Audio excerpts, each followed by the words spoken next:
Folks, it's a parade inside the city. Yeah. Let me explain this to you. I just got great word. Great word, not good word. I just got great word about the offense and the quarterback battle. We're going to talk about the quarterbacks in this episode because it's time. It's time. You know, the spring game is almost here. It is time to give y'all an update on some of the things that I've heard from players on the team now. I'm telling you, from folks in that locker room, that I'm telling you not what I think. I'm telling you what I know about this offense. Grayson, are you ready to get into this quarterback depth chart today? I'm ready. I'm so ready. I'm ready for the spring game. I'm ready to break down some quarterback play. I'm ready for it all. All right, well, let's get into it. I'm telling y'all, you're absolutely going to love what we have for y'all on today's episode of Locked On Wolfpack. So stick around while we break down the offense and the quarterbacks on today's episode of Locked On Wolfpack.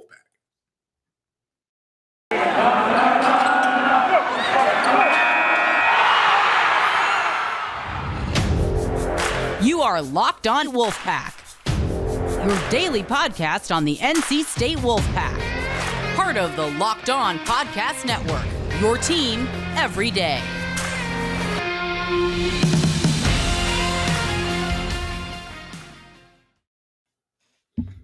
Grayson, I don't think that this comes as a surprise to anybody. However, Brennan Armstrong is QB1 as of right now.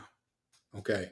So I don't think that that's too much of a surprise to anyone. With again him reuniting with A and this being a situation where you're looking at a reuniting with the old offensive coordinator for a guy who passed for 4,400 yards, 30 touchdowns to 10 interceptions in his last season with A. And I said off air, Tony Elliott will pay for his crimes. But seriously, I listen.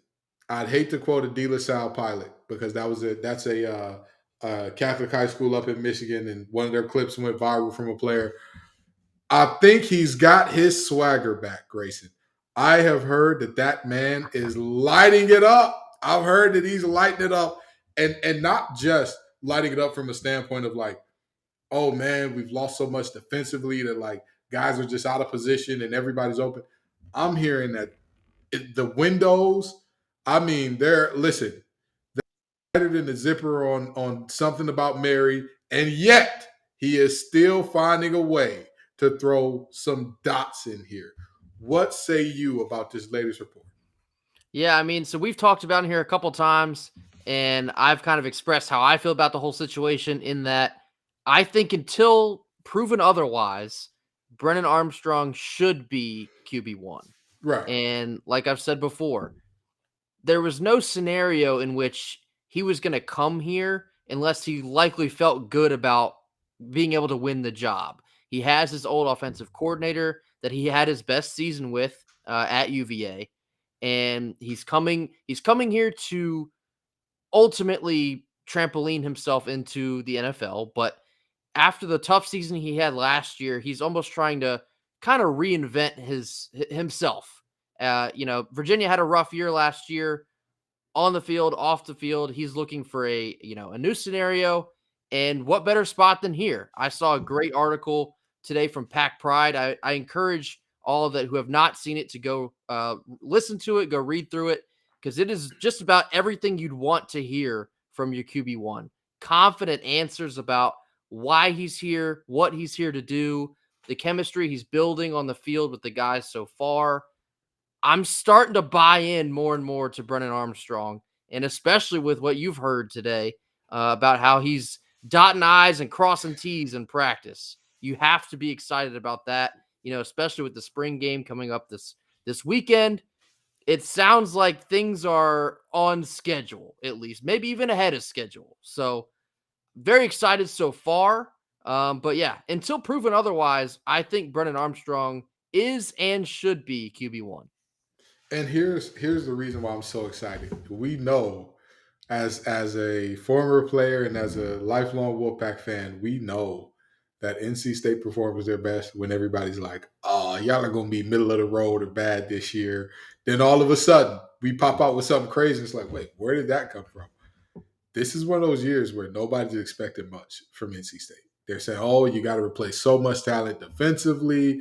Oh, offensively, you got a quarterback that was man last year. And, your running game is suspect. Your receiving core couldn't piss a drop last year without Devin Leary in the game.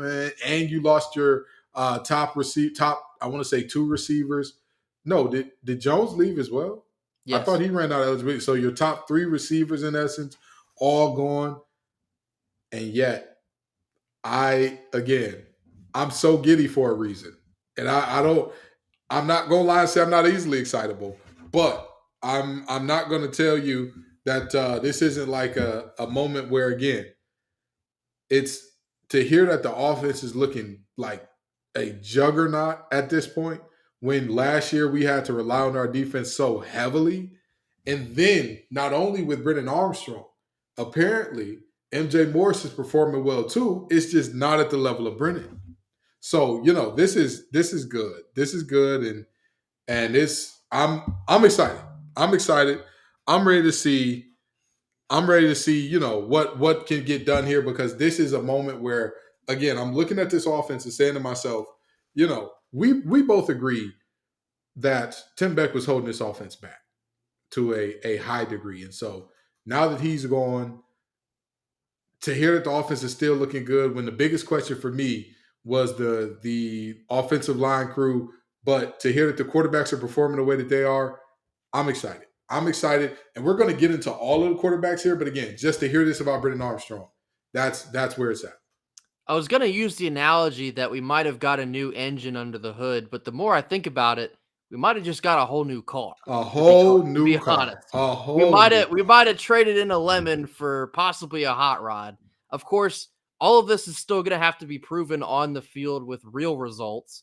It's very easy to, I guess, quote unquote, win the off season and to build that momentum and the excitement about these new players running a new offense with a new coordinator, shiny new things. People love it. That's not news, but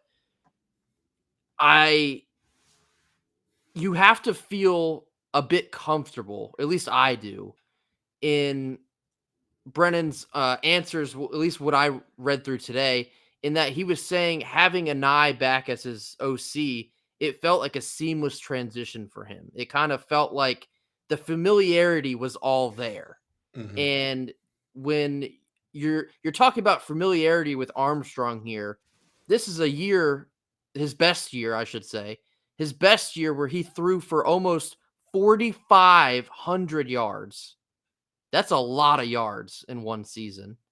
He threw for 31 touchdowns.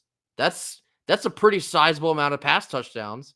That's not even counting his rush touchdowns, which I think people forget about that sometimes. Brennan Armstrong's a dual threat quarterback, and I don't know if he gets maybe the credit, maybe the recognition. Maybe we don't want that because he'll surprise some folks with it, which I'm perfectly okay with. But with this offense that he already knows, he already feels comfortable with, and not to take a shot at Virginia here, but I like our weapons that we can put around Brendan better than what they likely had at the time, 2021 in Charlottesville. I think we have better athletes. I think we have better wide receivers at the position specifically. And I think we're going to be able to do more with the brain of Robert and I and Brennan at quarterback. I think we're going to be able to make a sizable jump from last year. Again, not saying a whole lot because Tim Beck was at the helm and we're running a screen on nearly every single play. But I'm excited. I mean, I've heard snippets from Trent Penix. He's been saying, this offense looks incredible so far. I'm excited to play in this offense. A lot of guys are buzzing about how excited they're playing the offense. These are all good things to hear. This is exactly what you want to be hearing at this point of the year, much less when you get a new offensive coordinator. So you're giving Brennan better toys to play with. You're giving him a much better defense on that other side to back him up as well. Better everything. If you want to be blunt about it, it's better everything.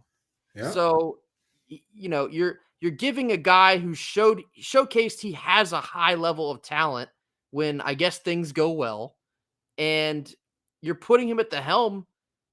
Why not here? Why can't you exceed what you've already done in a better situation here? I think you will. Yeah, obviously, again, you can't put the cart in front of the horse, but it seems like he has everything he needs here to go above and beyond his best season that he's already had. And I'm gonna tell you this: you talked about Trent Penix. I'm excited to talk about the tight ends too. The tight end. We're not gonna get to him this episode, but that tight end room is another spot that I'm hearing about. That I'm like, wait, they're doing what? Wait, they're Juice Vereen allegedly as good as advertised. Trent Penix, we know what he is. The only question for Trent Penix: can he stay healthy? Because we know when he's on the field, every time he touches the ball, it's possible that you see Katie Diaz at the doorstep. To strike up the band.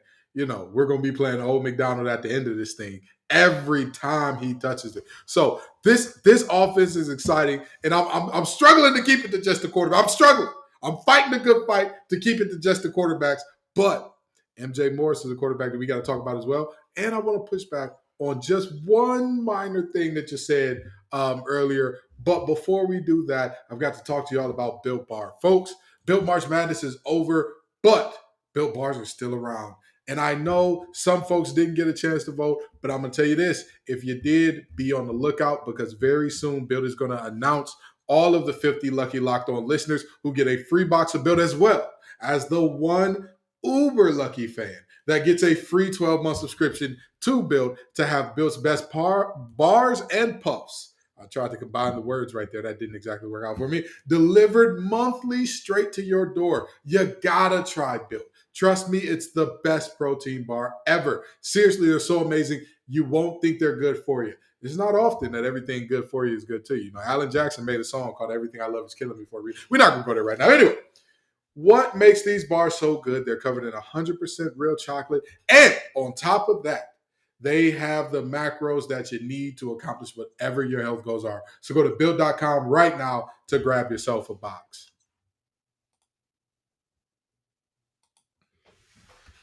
Grayson, I just want to say one thing about his legs being an underrated or unknown part of his game. I disagree. I think that people believe his legs are the more proven part of this. And it's like that again, I too was on the bandwagon of like his legs are a proven commodity. We need to see what's going on with his arm. And the reports that I'm getting, that man is looking like, if Jesus was ginger, that's what it's looking like. If he throws it with that left hand, it looks good. If he tucks it under that left shoulder, it looks good. So there's that. But we've got to talk about MJ Morris now. Because while he is technically losing this quarterback battle, I want to say something here that's very important. This was not a battle where all things came in fair and even. And what do I mean by all things didn't come in fair and even? I'm not saying that Doran or Anai promised Brennan Armstrong something or that something along those lines happened because I don't know if that happened. And I'm never going to tell y'all on this show anything that I don't know or didn't hear firsthand from somebody who is either very connected to the team, on the team, or coaching team. I would never tell you that. But what I will say is, objectively speaking, having a quarterback that's already played under an offensive coordinator, that's an advantage. That's an objective advantage. That's what that is. But with that being said, MJ Morris is rolling with the tools and looking great there. You know what I'm saying? Everything I've heard about him and what he's been doing has been good. I've even heard good things about Ben Finley, who I'm surprised he stuck around, but hey, we appreciate it, brother. We appreciate you, we appreciate you still being in the building. So, and we saw last season how, yes, you don't want to have to use this, but depth at the quarterback position may come into play, may be important. Brennan Armstrong is a tough physical runner. It may come into play. So, hearing good things about MJ as well, that's a very, again, very exciting things coming out of this offense. Yeah, so for sure. So getting into MJ Morris here, I mean, it does appear and sound from what we've heard so far to be a very healthy quarterback competition. It seems like the guy, and by guys I mean Armstrong and Morris, have kind of they've gelled well together. They understand kind of the situation at hand. They understand that it is a competition, despite Armstrong's maybe benefits of knowing the offensive coordinator and subsequently the offense already. But, it's still, that doesn't, like you just said, it doesn't automatically hand him the job. I do Mhm. think, there's just the concept of him already knowing all this. It is a leg up. Any way you look at it, it is a leg up. And it's not a bad thing because the leg up is potentially an extremely uh, powerful performance from your quarterback, both running and throwing. So it's it's a good competition, and I've been very encouraged on what I've been hearing from MJ in that he looks much improved from last year, a big jump from his positive freshman showing. We wish we'd have been able to keep him around for longer because he went out with the knee injury, but the flashes he showed in big time moments where we had legitimately nothing going on offensively, and he was able to dig us out of a couple holes there. So I understand a lot of people pleading for MJ to be the guy. I do understand that. For quite some time, recently, I was one of those people. I thought MJ should probably get a better look than maybe he's getting. Um, Now I'm more so on the Brennan Armstrong train. I think he should be the guy. Anyway, MJ Morris, there was a little bit of maybe negative buzz, the boo birds, I guess, saying, I bet you he transfers. We're going to lose this guy because we're going to run him out of town. I don't think that's the case at all. I think he's very much here to stay. He's going to inherit this program after this season. And the most important part about him maybe being QB2, which is very okay, is that he gets a whole year to not only learn the playbook, learn from his new offensive coordinator, but he gets to learn from a guy that already has a ton of experience in it.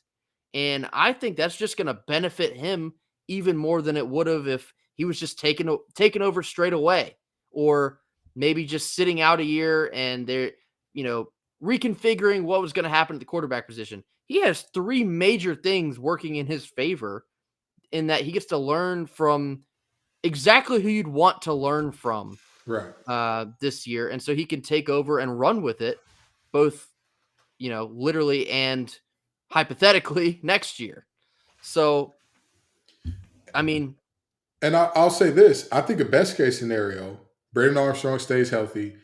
MJ gets to play the first 3 or 4 games. He looks amazing, balls out, does the good things, and then he retains his red shirt, retains a year eligibility, and after next year or after the next football season, rather, he comes in and he's the guy all through spring, all through camp, all the things. He's the guy.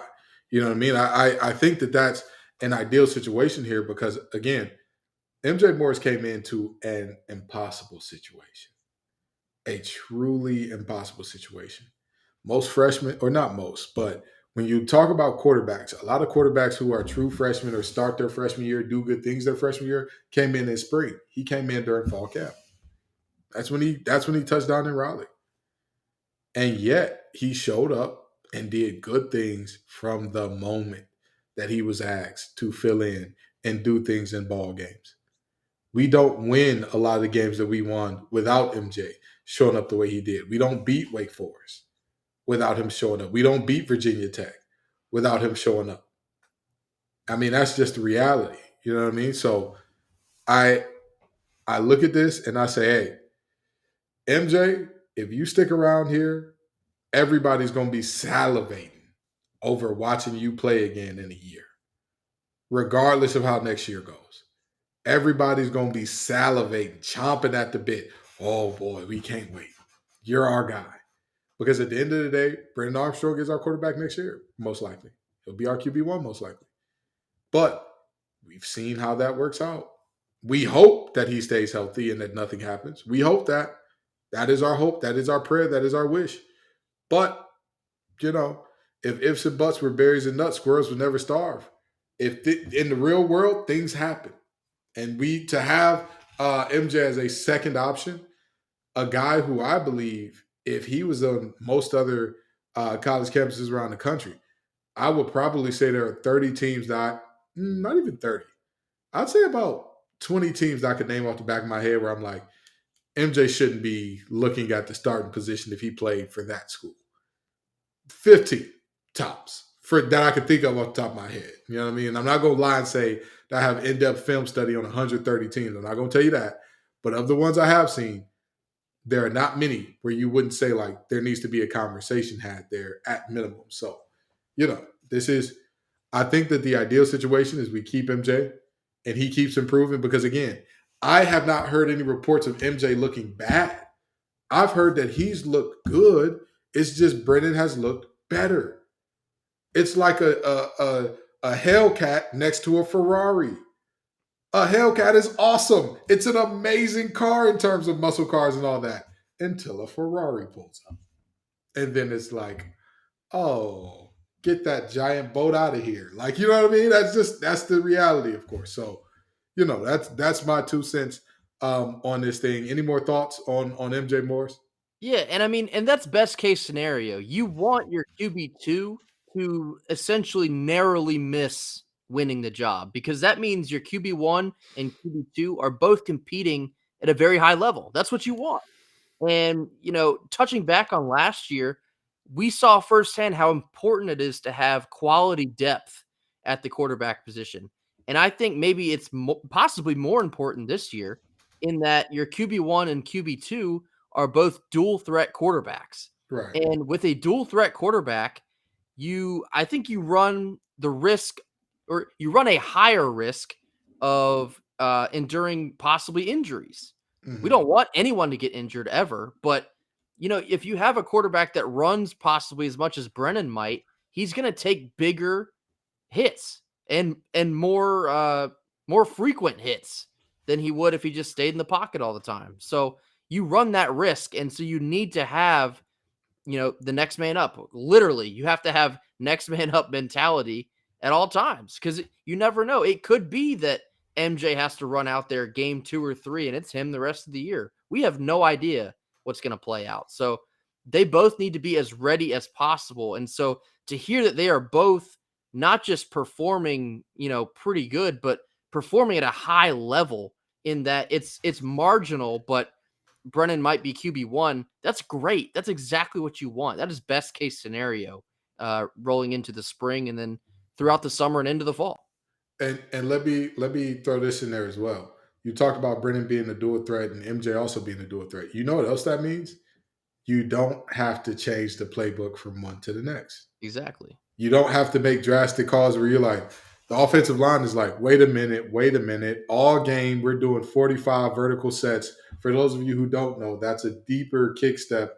And it's 45 degrees relative to where the quarterback is. That's just a little bit of football knowledge for you. That's why they call it 45 and vertical sets as opposed to slot sets. Just, whatever. We'll get into that later. But you don't have a situation where you're like, we have not run read option once all season, and now we have to run it because this guy's in.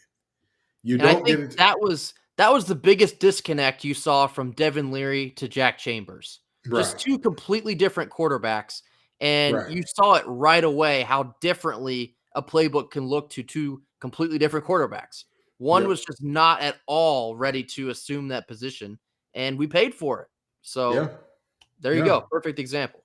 Exactly. You had QB power, which, we may have needed less of. I mean, but hey, Beck loved him some QB power. What a play.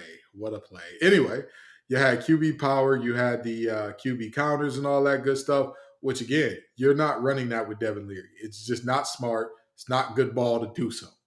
But with these two quarterbacks, there is not a single play that you think about calling for one that you don't think about calling for the other. Because on top of them both being dual threats, in terms of the type of passers they are, both of them, gigantic arms. They can launch the ball a country mile. You want to push the ball downfield with them. So it's not like one guy you're like, hey, we need to just keep it underneath. Just, if we ask him to throw the ball past 25 yards, we're asking him to what is his name? We'd rather ask Atlas to keep holding the world on his back than ask this young man to throw the ball 25 yards in the air. You don't have that type of situation. These are two big arm guys that, at the end of the day, they are very similar as players. You know what I mean? And with that being said, I'm looking at a situation where I'm like, hey, this is exciting. This is what I Another like thing to hear. too is if you have two guys that are both similar style, both playing at a high level, if you want to get funky with it, we could see several sets where they're on the field at the same time. Yeah. And you Yeah. never know. With exciting and creative mind as Robert and I, you very well could get a reverse where Armstrong's taking the snap, but all of a sudden you got MJ throwing the ball down the field 56 yards for a touchdown. You never know. Mm-hmm. So Yeah. there's a lot of unknown excitement to be excited about. Absolutely. And I'm going to tell you the biggest thing I'm excited about is addition by subtraction. Ding dong, Beck is gone. Anywho, we'll be right back to land this thing after a quick word from our sponsors. And we're back. And again, we talked about Brennan Armstrong. We talked about MJ Morris, but also, again, quick shout out to Ben Finley. Like, in today's era, lots of guys, a vast majority of guys would have got on out of Dodge and said, I've got my degree, which that was what everybody was thinking, right? After the season, everybody said, oh, he got his degree. He's going to go on to greener pastures where he's going to get to play more. He stuck around. And again, it's invaluable to have even your third guys play big time snaps in big time ball games. That's what you love to see. That right there is what you absolutely love to see. It would have made all the sense in the world for Ben Finley to transfer. I think it goes without saying that we all probably would have understood from his viewpoint if that is what he decided to do. But this speaks to not only the culture that Dave Doran has built in that guys want to stick around even when they might find themselves buried on the depth chart again, especially for Ben Finley. Again, he finds himself buried on the depth chart, but there's something different about this program the last 3, 4, 5 years where guys want to be here. They want to continue to build with what we're building. Right. And again, just touching back again briefly on the importance of the depth here, we might need him. We just saw this happen last year. We had to go through 4 quarterbacks. So for Ben Finley to now, I guess he's above where he started last season. He's now QB3. There could be situations where we have to roll him out there. You never know. But you feel a bit more comfortable in that he has that big game experience already. Limited, sure, but he's been able to get the job done if absolutely necessary. So, again, shout out to Ben Finley. Against the Heisman winner, might I add. I'm sorry, not a Heisman winner, a Heisman finalist, might I add. Make sure you put the quotations in there, please. But I'm just saying, he might not have got invited to New York, but he was a Heisman finalist, and our boy got it done. Little old Ben Finley. That's what they're. I'm not saying that, but they're saying that out there somewhere. Little Ben Finley, little Benny Finley. We love to see it. We appreciate it. And again, he's back. And Ben Finley too. He could do nothing else the rest of his NC State career. Legend. Yeah, absolutely. Legend. The pictures of him waving around the flag at midfield in Keenan, legend forever. He's cemented, stamped, NC State legend. Oh, absolutely. And anybody who disagrees, I mean, I'll tell you this much. If I walk into a bar and Ben Finley's there, he's not paying for another drink that night. I'll tell you that. I'm not a rich man, but if I walk into a bar, he's there. He's not paying for another drink that night. And I mean that with everything in my heart and soul.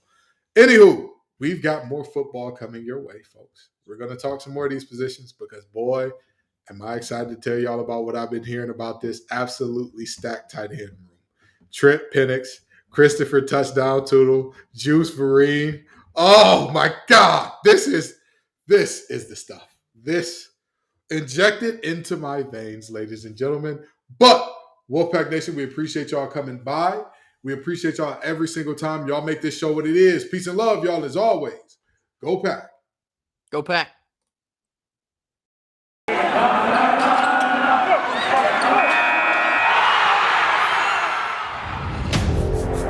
You are Locked On Wolfpack, your daily podcast on the NC State Wolfpack.